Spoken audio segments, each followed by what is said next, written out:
that Benjamin Netanyahu has said he will fight against those sanctions being imposed on any individual Israeli military units for alleged violations. And amid those reports that Washington is planning such a step, as he was saying there, an Israeli battalion which has operated in the occupied West Bank is set to be potentially affected. We're going to talk about that a lot more now with our international affairs editor, Kethevane Gorjestani, who's with me here on set. Kethevane, tell us then, first of all, what this battalion actually is. Why could Washington target it?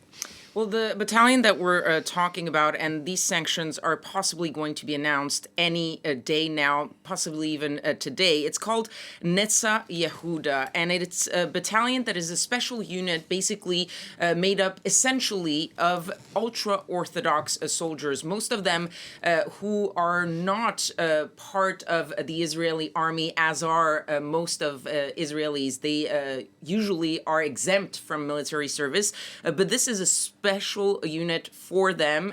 Doesn't include any women, for example.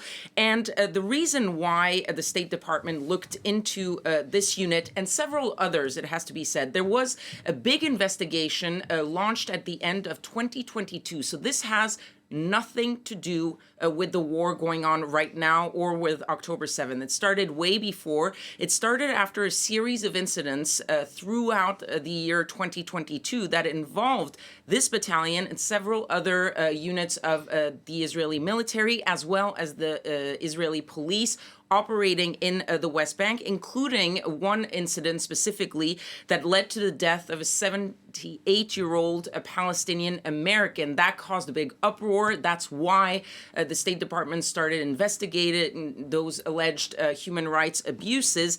And the State Department took a while. It actually took almost a year before they gave their recommendation. That was back in December of last year to the State Department, saying, we recommend that you sanction these groups. They actually, according to U.S. media reports, said that more units should have been sanctions. But it seems that the Secretary of State, Antony Blinken, has decided to focus on this battalion specifically. And you do see a little sort of delay between the recommendation in December and possibly now the announcement.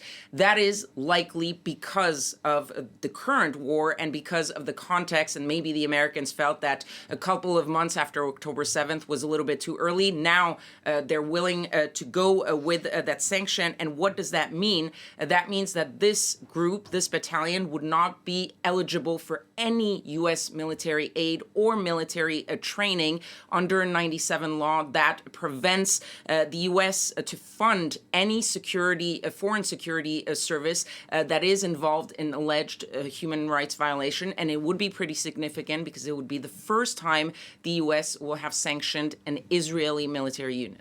Needless to say, it's not gone down very well in Israel. What's being said there? Absolutely. The reaction from Benjamin Netanyahu, the Prime Minister of Israel, is that it's the height of absurdity and a moral low, pointing to the fact that Israel is currently in a war and that this battalion is participating in the war effort in Gaza. As you mentioned, he said that he would fight these sanctions with all his might. The question is, what exactly can he do? If the Americans are intent on sanctioning them, there's not much the Israeli Prime Minister can do. His cabinet, very united on this topic at least. Yoav Gallant urging Washington to reconsider this decision. Benny Gantz calling it a mistake and saying that it harms Israel's legitimacy during a wartime. He also pointed to the fact that it was a mistake and it was not right because he said that Israel had a strong and independent judicial system and that therefore they had their own ways of investigating and punishing whoever they believe have committed any sort of abuses. But it seems that the Americans are intent on sanctioning this battalion. And clearly, this is yet another sign of the frustration of the Biden administration with some aspects of how the Israelis are conducting their operations, whether it's Gaza or the West Bank. And we've seen tensions rising in the West Bank. There have been some sanctions on some settlers by the Americans. And now you're seeing this as possibly another step.